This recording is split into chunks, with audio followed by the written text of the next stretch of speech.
27장 전체적으로 보게 되면 이스라엘 백성들이 요단강을 건너서 가나안 땅에 들어가면 가장 먼저 큰 돌들을 세우고 그 위에 율법의 말씀을 기록하라. 두 번째로는 다듬지 않은 돌로 단을 쌓고 번제와 화목제를 드려라. 세 번째로는 오늘 15절부터 26절까지의 내용이 해당되는데, 축복을 상징하는 그리심산과 저주를 상징하는 에발산에 각각 6지파씩 서게 합니다. 그리고 법궤를 맨 제사장들이 가운데에서 저주에 대한 말씀을 선포하면 이스라엘 백성들이 모두가 아멘 하는 내용들입니다.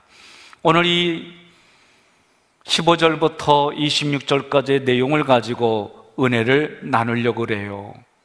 저주의 내용이다 라고 말하지만 저주의 내용이 아니라 이것을 통해서 하나님은 지금을 살아가는 우리에게 어떤 의도로 말씀하는 걸까? 12항목이 낭독할 때마다 이스라엘 백성들은 아멘 했어요. 왜? 그 약속이 지켜지지 않으면 자기들이 그렇게 된다는 거예요. 여러분, 오늘 우리가 기억할 게 있습니다. 저희 동네에서는 남아일원 중천금이라고 하는 이야기가 있어요. 남자가 한 번 내뱉은 말은 약속을 지켜야 되고 그렇게 살아야 된다는 거예요. 오늘날 지도자들은 정치와 종교계 그리고 어느 회사의 지도자들은 기억할 게 무엇이냐? 내가 하는 말이 삶으로 뒷받침돼야 돼요. 내가 살아가는 삶이 말로 이야기되어질 때에 그 영향력이 있는 겁니다. 15절부터 26절까지 12가지 저주 항목은 우리가 흔히 읽어보면 도덕적인 이야기예요. 성경은 우리가 영을 가지고 있어요, 육체를 가지고 있어요, 마음을 가지고 있어요. 그 말씀을 영혼육으로 받아들여서 해야 돼요. 가장 큰 것은 영적인 의도예요. 영적인 의도가 우리의 마음에 영향을 줍니다. 우리 마음이 육체에 영향을 주는 거예요. 이것이 다 연결되어 있어요. 사람의 마음 상태를 말하는 거기 때문에 하나님의 말씀은 우리 영에게 말씀이 부어지고 그것이 마음에 부어져서 우리 육체가 움직이는 거예요. 그러므로 오늘 15절부터 26절까지의 말씀은 내가 아닌 너 이렇게 생각하면 안 돼요. 나에게 주시는 말씀으로 받아들여야 돼요. 나에게 주시는 말씀이요 내 마음 안에서 일어나는 영적인 문제로 인식해야만 이 말씀을 오늘 하나님의 의도로 알아듣고 말할 수가 있는 거예요. 15절에 기술자의 손으로 조각하였거나 그들이 부어 만든 우상을 섬기는 자는 저주를 받는다라고 했어요. 자, 여러분들 중에는 이렇게 생각하는 분들이 있을 겁니다. 내가 손으로 조각하거나 부어서 만든 우상이 없어. 그러니 이 말씀은 내게 해당되는 말씀이 아니야. 이렇게 생각을 대부분 할 거예요.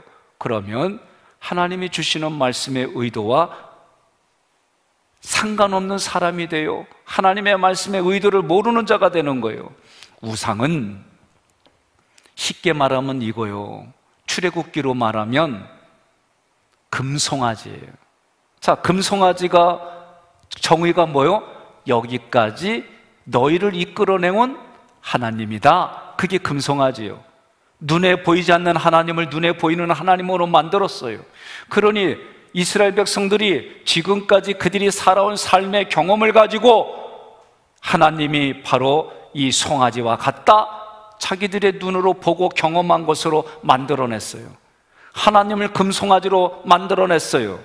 다시 말해서 사람에게는 욕망이 있어요. 탐욕이 있어요. 그 욕망과 탐욕이 내 눈앞에 만들어낸 것으로 이야기를 하면 그것이 하나님이 금송아지가 되는 거예요. 여러분, 나의 유익을 위해서, 나의 욕망을 위해서 만들어낸 하나님이 오늘 성경 15절에서 말하는 내가 조각하거나 내가 부어서 만든 우상이다 라고 얘기하는 거예요. 내가 조각하거나 부어 만든 우상이 어떤 것일까? 한마디로 말하면 나의 유익을 위해서 하나님을 이용하는 모습이에요.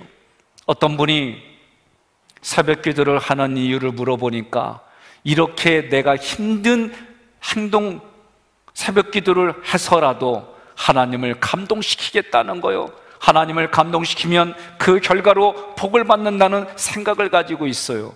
하나님은 그런 분이 아니세요. 하나님은 언제나 나와 함께 하신 하나님, 나와 연합하기를 원하시는 하나님이에요. 내 안에 말씀이 살아 움직여 역사하면 그 말씀을 통해 하나님을 깨닫게 해주게 돼 있어요. 하나님은 우리에게 어떤 행위들을 하면, 그래서 정성을 다하면 복을 주시는 하나님이 아니세요. 여러분, 쉽게 이렇게 생각하면 돼요. 결혼하신 분들은 결혼하자고 그랬을 때 상대방이 싫다고 그러면은 결혼 안 되는 거예요. 결혼 안 해보셨어요? 여러분, 내가 나랑 같이 결혼하자, 프로포즈를 다양하게 하겠지만 나랑 결혼하자, 예? 그랬을 때에 상대방이 싫어 그러면 결혼할 수가 없는 거예요. 나랑 결혼하자, 그래, 결혼하자, 그래야 결혼하는 거예요. 하나님과의 관계를 결혼으로 이야기한 것은 하나님을 내 배우자로, 나의 모든 것으로, 나의 최고로 그렇게 대하겠다는 거예요. 그렇게 대하는 사람들만이 하나님과 연합할 수 있는 거예요. 여러분, 내가 만들어낸 거는요, 다들 보면 자기 중심에서 출발들 해요. 하나님 중심으로 나의 인생을 바꾸는 것이 쉽지가 않아요. 자, 16절. 부모를 경홀히 여기는 자는 저주를 받을 것이라 모든 백성은 아멘 할지니라. 우리를 낳아주신 부모님을 어떻게 하라고 그랬어요? 경외하라고 그랬어요. 부모님을 경외하라고 그러는 거예요. 지금 여러분들 부모님이 살아계시면 경외하는 거예요. 벌써 수개월 동안 이런 문구가 있었잖아요. 요양원에 계신 어머님, 아버님 찾아오지 않고 전화로만 하는 것도 효도예요. 이제 추석도 그럴 판이요. 추석도 찾아오지 않는 게 효도다. 지금 이 정치는 그렇게 가고 있어요. 세상의 논리는 그렇게 가고 있어요. 그렇게 돼야 될까? 저는 지난주에 말씀을 드렸습니다. 여러분, 운전할 수 있는 사람은 자동차를 타고 교회에 와서, 주차장에 와서 예배 드리십시오. 마음이 있는 곳에 몸이 가는 거예요. 차가 없는 분은 어차피 운동하잖아요. 마스크 끼고 교회를 7바퀴 빙글 돌면서 꼭 7바퀴 도는 이유가 뭐예요? 한 바퀴 도세요. 괜찮아요. 내가 그러면서 기도하는 거예요. 이런 마음들이 있어야 돼요. 내가 이것도 저것도 움직일 수 없는 공간이고 집에서만 있는다 그러면 마치 이 교회를 향하여 내 마음과 뜻과 정성과 몸을 가지고 교회를 향하여 하나님 앞에 예배드리는 거예요. 어떤 이런 태도들이 저는 필요하다고 봐요. 그러면 부모를 경외하라 많습니다. 전화도 있지요, 편지도 있지요. 부모 입장에서는 이것저것 해도 가장 중요한 건 현금이래. 현금 좀 드리세요. 왜 아멘이 다 줄어들어요? 여러 가지 방법이 있어요. 저는 뉴스를 보는 중에 자가격리를 하는 그 일들 중에 너무 힘들고 어려우니까, 만나지 못하게 하니까 부모가 계신 그 아파트 앞에서 나름대로 전화를 하고 얼굴을 보고 뭐 여러 가지 방법들을 보면서 하나님을 경외한다는 마음이 있으면 방법은 문제가 되지 않아요. 내가 누군가를 사랑하면 방법이 문제가 되지 않아요. 잘 생각해 보세요. 하나님은 우리의 중심을 보시는 하나님이세요.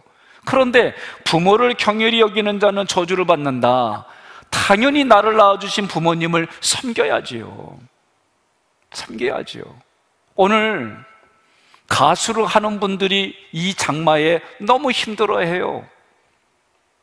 가수를 하는 분들이 날짜에 맞춰서 하려고 그러고 보니까 성장 호르몬을 쓰는 가수원들도 있어요. 사람의 건강을 생각해서 조금 출하율이 늦어지더라도, 출하가 늦어지더라도 약을 거의 쓰지 않고 하는 분들도 있어요. 고냉지에 배추 농사하는 분들, 요새는 농약 쓰지 않으면 이제 고냉지도 어려워요 하는 그런 시대예요. 그러니 보기에 좋고 먹음직도 않고 이러면 다 농약 처리가 돼 있는 거예요. 오늘 이 설교를 들으면 또 마음에 기분 나빠할 수 있는 사람도 있겠지만 건강을 위해서 서로가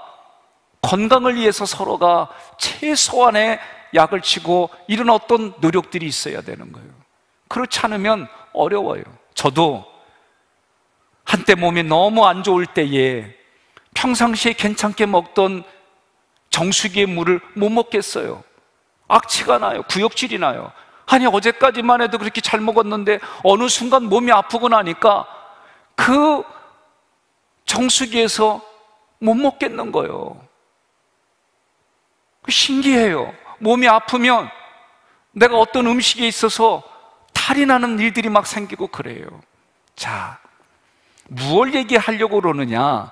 신명기 27장 16절에서 부모를 경휼히 여긴다. 내 육신의 부모를 경외하는 일이 있어야 되는 거예요. 그런데 이 말씀을 영적인 의도로 해석하려면 효도의 관점에서만 보면 더 이상 어떻게 해석할 얘기가 안 나와요.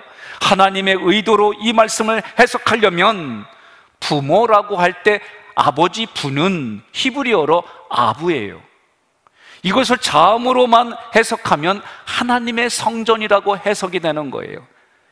다시 말하면 하나님의 성전은 진리의 말씀을 가르쳐서 그 사람 마음 안에 하나님의 말씀을 갖게 하는 것이 하나님의 성전이다, 그 얘기예요. 너희는 성령이 거하는 성전인 줄 모르느냐? 신약에서 말했어요. 성령이 거하는 거요, 말씀이신 예수님이 거하는 거요, 말씀으로 세상을 만드신 말씀이신 하나님이 내 안에 거하게 하는 것이 하나님의 성전인 거예요. 그러니 이 예배당 안에 예배드리는 자가 있는 게 당연한 거지요. 저는 이 세상에 지금 하나님의 말씀과는 거꾸로 돌아가는 걸 보면서 때로는 내가 그렇게 거룩한 의인은 아니지만 속에서 불과같이 일어나는 게 있어요. 하나님의 성전에서 예배드리는 게. 그러나 오늘 전염병 시대에 어떻게 해야 돼요? 오늘도 아침에 회의하면서 얘기를 했어요. 몸이 조금이라도 불편하고 열이 있고 전염병과 같은 그런 증상들이 있으면 스스로 자가격리해야 돼요. 자기 자신을 위해서도 남을 위해서도 해야 되는 거예요. 우리 성도들 중에는 조금만 그러면 배우자와 자녀들을 위해서 자기 혼자 그 방에서 비닐을 치고 자기 스스로 이런 태도가 필요해요. 그러나 건강하다면 예배드리시기 바랍니다. 이것 가지고 사람들이 욕을 한다면 욕을 얻어먹으십시오. 그리고 하나님 앞에 죽으면 죽으리다라는 마음의 심정을 가지고 다른 사람들을 배려하며 예배드리는 자세가 오늘 이 시대에 필요한 줄로 믿습니다. 부모에서 어머니 모는 히브리어로 맴이라는 단어예요. 이것을 자음으로 해석하면 하나님의 말씀으로 양육하는 사람이라는 뜻이 돼요. 창세기 2장 24절 함께 봉독하겠습니다. 이러므로 남자가 부모를 떠나 그의 아내와 합하여 둘이 한 몸을 이룰지로다. 아멘. 부모를 떠나가 아니라 원어를 보면 부모로 떠나, 부모가 되어서 떠난다, 그 얘기예요. 여러분, 우리가 성숙한 성도로 타인에게 말씀을 가르쳐서 그들이 하나님의 말씀을 소유하고 하나님의 말씀을 소유한 사람들이 성장하기를 원한다. 이것이 부모의 정의예요.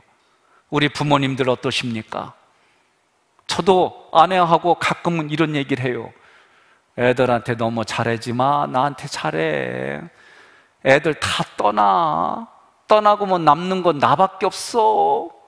웃으면서 그래요. 제가 우리 자녀들하고 평생 같이 있으면 좋겠지만, 그러나 그들이 성장했으면 부모가 되어서 부모와 같이 성장해서 내 곁을 떠나는 것이, 그게 성경이 말하는 거예요. 그렇게 번성하죠. 그렇게 생육하죠. 그래야 그 또 다른 부모가 되어져서 하나님의 그 마음을 알아가지요. 부모를 떠나야, 부모가 되어서 부모 곁을 떠나야 그들이 더 부모를 알 수 있는 기회가 되는 거지요. 그러므로 부모는 진리의 말씀을 가르쳐서 내 안에 말씀이신 예수 그리스도를 잉태케 하는 자요, 그래서 그 예수 그리스도를 낳게 하는 자가 부모다라고 말하는 거예요. 하나님은 나를 위해 세워준 영적인 아비와 어미를 통하여 하나님을 알게 하시는 거예요. 내 육신의 자녀에게도 하나님을 알게 하는 거예요. 내가 이 마음으로 나온 영적인 자녀에게도 하나님을 낳게 하는 거예요. 저는 여러분에게 묻고 싶습니다. 여러분에게 준비된 목자가 누구입니까? 앞에서 얘기 안 하지, 모니터니까. 그러면 당신에도 얘기해야 될 거 아니야. 그렇지, 담임 목사입니다. 여러분, 이게 안 나오면은 그 사람 문제 있어요. 신뢰가 안 됐든지, 말씀의 은혜가 안 됐든지, 관계가 깨졌든지. 나에게 준비된 목자가 누구입니까? 저도 그래서 영적인 멘토가 있고 그분들을 만나고 그분들과 교제하면서 말씀에 대한 받아들이고, 또 내가 가지고 있는 말씀도 나누면서 그 교제를 하는 거예요. 육체의 부모만 있는 게 아니에요. 영적인 부모님도 저에게 있는 거예요. 여러분들에게 다시 한번 묻고 싶어요. 여러분에게 준비된 목자가 누굽니까? 감사합니다. 모니터를 뚫고 이번엔 들리는 것 같아요. 여러분, 이게 웃은 게 아니에요. 지금의 내 배우자에게 고백하는 거요. 당신이 나에게 하나님이 주신 최고의 걸작품입니다. 한번 그렇게 고백하겠습니다. 자기 배우자를 보고 당신이 나에게 최고의 걸작품입니다. 한번 그렇게 고백하겠습니다. 네, 하나님은 나를 위해 세워준 영적인 부모가 있는 거예요. 사도행전 8장 26절로 40절에 에티오피아의 국고를 맡은 경제장관 네시가 있어요. 그가 하나님의 말씀을 읽습니다. 말씀을 읽어도 무슨 뜻인지 모릅니다. 그때 성령께서 빌립을 그 네시에게로 인도하십니다. 말씀을 가르쳐 줍니다. 깨닫게 했습니다. 이것이 하나님이 그 말씀을 흘려보내는 거예요. 그래서 그 안에 예수 그리스도를 통해, 성령을 통해 깨달아지며, 그 깨달아진 말씀을 통해 이 땅에 열매 맺는 인생이 되는 거예요. 사도행전 10장에서 고넬료는 베드로를 통해 말씀을 배웠습니다. 베드로를 통해 성령을 체험했습니다. 엘리사에게는 영적인 부모 엘리야가 있었습니다. 성경을 보면 그걸, 이것이 신앙의 4세대를 이루자는 거예요. 신앙의 4세대를 이루자는 거예요. 저도 우리 아버지의 할아버지의 아버지, 저도 4세대예요. 그러나 나를 통해 4세대를 또 만들어 가는 거예요. 오늘 여러분, 내가 영적인 4세대를 만들어 가겠다는 얘기는 성경에 하나님이 복을 주셔서 신앙의 천대를 이루는 그 일들을 만들어 가는 거예요. 그 만들어 가는 정점에 내가 하나님 신앙의 1세대가 되겠습니다, 이 고백이 있어야 되는 거예요. 왜 하나님께서 갈렙이 아닌 여호수아를 모세의 후계자로 세우셨을까? 그것은 여호수아가 모세를 가장 가까운 거리에서 영적인 아비로 모세를 섬겼기 때문에 그래요. 성경은 여호수아를 가리켜 뭐라고 불렀느냐? 모세의 수종자다라고 불렀어요. 여호와의 종 모세가 죽은 후에 여호께서 모세의 수종자, 이 수종자라고 하는 것은 늘 가까이 곁에서 그림자처럼 함께 있으며 섬기는 자를 수종자라고 그러는 거예요. 그러므로 여호수아가 모세를 그렇게 함께 40년 동안 있으면서 모세를 보니까 하나님과 교통하는 모습이 저런 거구나, 모세를 보니까 하나님의 뜻에 순종하는 게 저런 거구나, 그것을 보았어요, 들었어요. 그리고 마음에 있는 걸 입으로 고백한 게 누구냐? 여호수아예요. 40년 동안 광야에서 모세를 섬기는데 하나님이 모세에게 영성과 기름 부음을 부어줬을 때마다 가장 먼저 누가 그걸 받았어요? 여호수아가 받은 거예요. 가까이 있으니까. 여러분, 누구하고 가까이 있습니까? 누구하고 함께 하기를 원하십니까? 우리 동네는 그거를 금묵자옥이라고 그래요. 누구하고 가까이 하느냐에 따라 내 색깔이 달라지는 거예요. 여러분과 저에게는 누구의 색깔이요? 예수의 색깔인 줄로 믿습니다. 그러므로 여기서 말하는 부모는 나에게 말씀을 가르쳐서 그 말씀이 내 안에 있게 하는 자가 바로 부모다라고 말하는 거예요. 그러므로 경홀히 여긴다, 16절에 그의 부모를 경홀히 여기는 자는 저주를 받을 것이라 할 것이요 모든 백성은 아멘 할지니라. 경홀히 여긴다는 단어는 히브리어로 칼라라는 단어예요. 이 단어의 뜻은 멸시하고 업신여긴다, 그게 경홀히 여기는 거예요. 부모를 경홀히 여긴다는 뜻은 하나님이 내게 붙여주신 영적인 아비와 어미를 멸시하고 업신여긴다는 거예요. 내게 말씀을 가르치는 영적인 아비를 경홀히 여기는 사람은 그 사람에게는 하나님이 은혜가 흘러가지 않겠어요. 은혜가 안 흘러가요. 저도 참 호불호 하는 게 분명해요. 그렇게 하지 않으려고 하더라도 좋고 싫음이 저는 너무 분명해요. 이것 때문에 손해를 보는 것도 많아요. 알면서도 잘 안 고쳐져요. 제가 목회를 안 했다고 한다면 아마 이게 더 심했을 것 같아요. 여러분, 왜 고아를 불쌍히 여기라고 했습니까? 영적인 고아는 나에게 말씀을 가르쳐서 나를 하나님의 성전으로 완성해 나가는 영적인 아비와 어미가 없기 때문에 그들을 불쌍히 여기라고 한 거예요. 그러므로 하나님께서 내게 말씀을 가르쳐서 예수 그리스도를 잉태하도록 붙여주신 영적인 아비와 어미를 무시하고 멸시하는 상태가 저주받은 상태다라고 말하는 거예요. 17절부터 19절은 이웃을 상하게 하는 자에 대한 말씀이에요. 마태복음을 통해서 이웃은 내가 나를 보는 때에 가장 먼저 그것이 이웃이요, 그리고 내가 아닌 내 밖에 있는 사람이 이웃인 거예요. 이웃의 경계표를 옮기는 자, 맹인에게 길을 잃게 하는 자, 객이나 고아나 과부의 송사를 억울하게 하는 자, 여러분, 이 세상에서 이렇게 하면 안 되는 거예요. 예? 자기의 유익을 위해서 다른 사람의 것을 탐하고 앞을 보지 못하는 사람을 더 길을 잃게 만들고, 객과 고아 과부의 그들이 돈이 없다고, 누군가 그들에게 지지해주는 사람이 없다고 함부로 대고, 이런 사람들이 저주를 받는다는 거예요. 이 모두가 한마디로 말하면 진리의 말씀을 흘려보내지 않냐고 비진리를 흘려보내는 사람들, 그래서 혼란하게 하는 거예요. 그래서 진리의 길이 아니라 엉뚱한 길에서 헤매게 하는 거예요.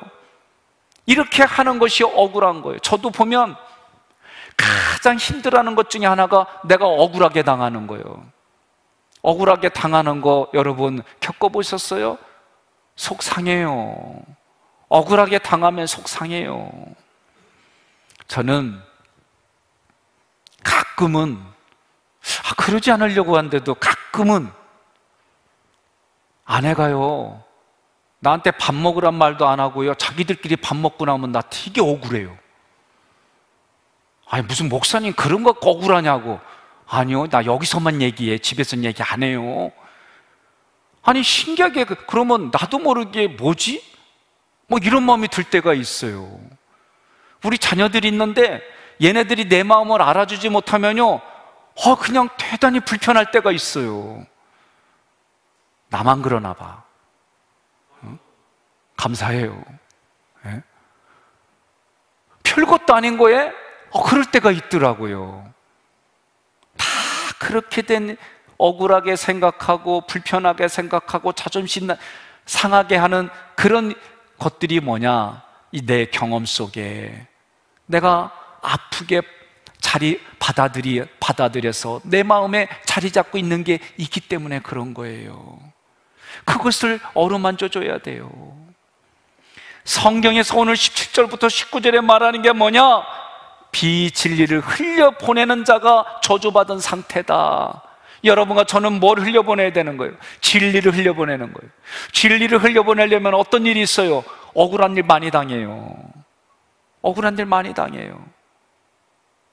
손해보는 일 많이 겪어요. 손해보지 않고 억울하지 않고 살려고 하니까 부딪힐 수밖에 없는 거예요. 마음이 부딪힙니다. 생각이 부딪힙니다. 감정이 부딪힙니다. 관계가 부딪히는 거예요. 그러니 성경은 그런 나를 용서하라는 거예요. 먼저 자기가 먼저 밥 먹었어 그러면 한마디라도 억울하지만 밖으로는 잘들 먹었어? 맛있겠네? 그리고 뒤끝 있는 사람은 뭐예요? 나는 안 먹었는데. 요거를 빼면은 뒤끝이 사라지는 거예요. 그걸 어떻게 해요? 내 안에선 삭히는 거예요. 삭혀야 되는 거예요. 간단해요. 근데 이게 훈련하지 않으면 이것 때문에 기분이 상하고 생각이 상하고 상하다 보니까 다른 사람의 관계가 상하고 그런 거예요. 그러니 진리의 말씀이 뭐예요? 예? 대접받고자 하거든 먼저 대접하라는 거예요. 그러기 때문에 말씀이 필요한 거예요. 쉽지 않아요. 내 생각과 감정이 억울함으로 꽉 차 있는데 용서해라? 아유, 용서가 안 돼요. 우리 동네에서는 그럴 때 뭐라 그래? 개뿔 막 이래요. 여러분, 의미는 다르지만 성경에는 뭐라 그래요? 제단에 뿔을 잡으라고 그러잖아요. 그럴 때마다 그런 단어들이 개뿔이 성경의 뿔을 잡자 의도적으로 그렇게 만들지 않는 이상은 내 마음에 개혁이 일어나지 않아요. 20절부터 23절은 모두가 간음과 근친상간에 관한 이야기예요. 아버지의 아내와 동침하는 자, 짐승과 교합하는 자, 아버지의 딸이나 어머니의 딸과 동침하는 자, 장모와 동침하는 자는 저주를 받을 것이라. 간음의 문제, 근친상간의 문제. 나는 그런 일을 안 했으니까 나와 상관없어. 그지요? 나는 짐승과 교합하지 않았어. 당연히 그래야지요. 그러나 이것을 나와는 전혀 상관없는 말씀이야, 나는 그렇게 하지 않았으니까, 그렇게 말하면 이 말씀을 주신 하나님의 의도를 알지 못하는 거예요. 성경에서 우상 숭배와 간음의 문제는 하나님과 나의 관계를 말하는 거예요. 하나님보다 더 사랑해요. 하나님보다 더 가치를 둬요. 하나님보다 더 의미를 두는 것이 우상 숭배이고 간음이다라고 말하는 것이요. 그게 어디 있어요? 내 마음에 있어요. 내 마음 안에서.